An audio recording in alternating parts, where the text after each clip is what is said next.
We'll now move from Thorndike to Ivan Pavlov, another behaviorist who gave us classical conditioning. Pavlov, in fact, was the first behaviorist who talked about classical conditioning. And classical conditioning simply is a repeat of physiological or emotional behaviors or responses because of some outside thing happening. And we will see in a while what he did, how he did. Pavlov is known best for his work with salivating dogs. Pavlov worked with dogs. His experiments were conducted with dogs, not rats like Thorndike. And so, regardless of what animal he used, he was more comfortable with dogs, so he used dogs. Thorndike was more comfortable with rats, so he used rats. But what he learned from the dogs was later translated into classrooms and education for our students. Again, the premise being, if an animal can learn these conditions, can be conditioned, then children can be conditioned too. And that is the belief we must have in our students. Yes, they will learn. They will learn the appropriate things, but it will take time. Pavlov worked with his dogs for years before he concluded that this is the net result of working with these animals and doing these different types of experiments and activities with them. Classical conditioning. What is it then? Eliciting an unconditioned response by using previously neutral stimuli. You teach animals, and you teach human beings too, to behave in a certain way, to respond in a certain way with an unconditioned response.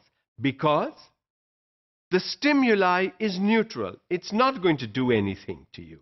And we will see in the next few slides how this can work. But the fact that the stimulus is neutral, the stimulus does not prompt the response because the stimulus was neutral.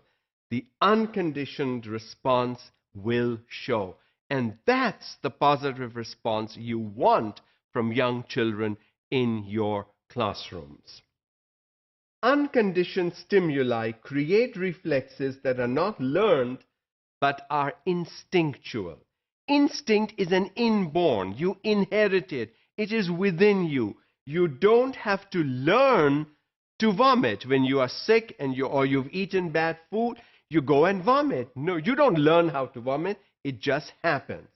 Similarly, when you are alone in the dark, you are afraid. There is fear. That's a natural emotional reaction. You don't learn how to be afraid. You don't learn how to fear. It just happens. That is instinctual. You don't have to learn these behaviors, but the unconditioned stimulus can create those behaviors, those unlearned behaviors that are instinctual. This is what we are as human beings. Certain things we don't need to learn. We don't learn how to breathe. It happens automatically. All right? Whether we like it or not, we breathe. Okay? It's not something that we were taught. We breathe the moment we are born. We learn. That's instinctual. We know that that is the best thing to do. Otherwise, I'm not going to survive. Neutral and unconditioned stimuli are introduced at the same time. Unconditioned stimuli are gradually removed and the neutral stimuli elicit the same reflex. Now we were doing unconditioned stimuli and neutral stimuli. So first we did the unconditioned stimuli, then we did the neutral stimuli, then we did the two together. And then we took the unconditioned stimuli out and only left the neutral stimuli, and the same response was shown.